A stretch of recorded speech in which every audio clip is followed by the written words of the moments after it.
Good evening and welcome to Pakistan Today News from our New York studio. I'm Victoria Lane. Our top story tonight.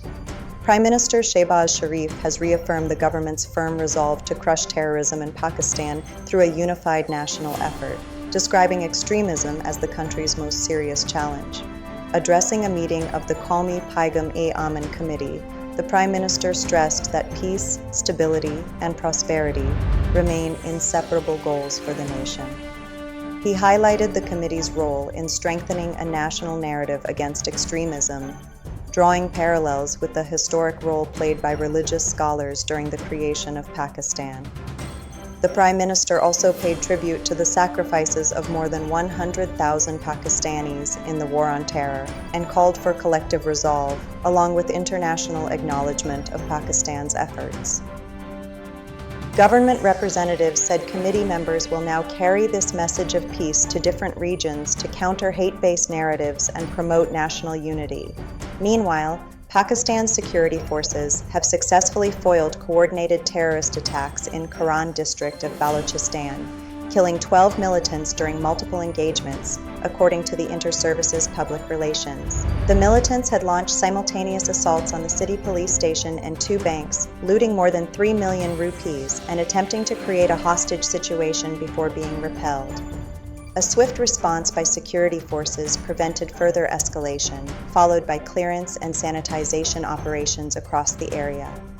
For more on this developing situation, we're joined by our correspondent Walter Cooper, who is in Balochistan. Thank you, Victoria. Security officials here say the militants plan to spread panic by targeting both law enforcement and financial institutions at the same time. The rapid coordination between police, frontier corps, and other security units played a decisive role in neutralizing the attackers before civilians could be harmed. Authorities have since tightened security across Karan and neighboring districts to prevent any follow-up attacks. Officials reiterate that counter-terrorism operations under the National Action Plan will continue until such threats are fully eliminated. Thank you, Walter Cooper, for that update from Balochistan.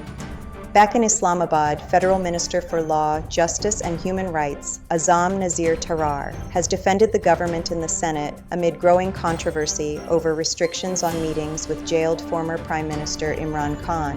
Addressing the upper house, Tarar said the matter of access is between the courts and jail authorities and is not directly controlled by the federal government.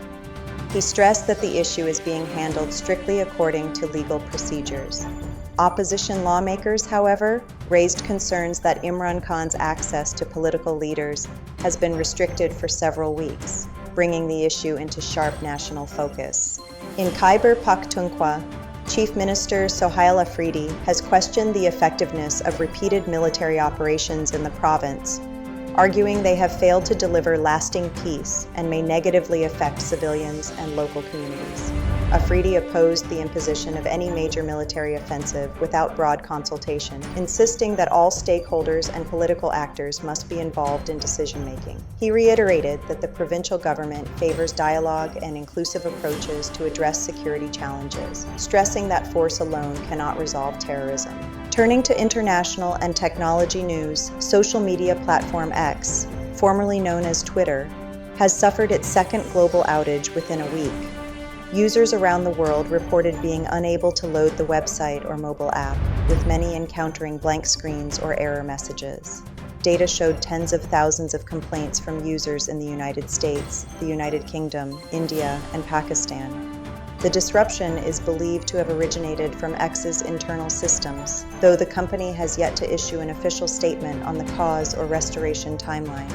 Back home, a massive fire erupted at the Karachi International Container Terminal at Karachi Port, engulfing around 20 shipping containers carrying goods, including chemicals, electronics, and batteries. Firefighting teams from the Karachi Port Trust, Pakistan Navy, Rescue 1122, and other agencies responded swiftly and managed to bring the blaze under control.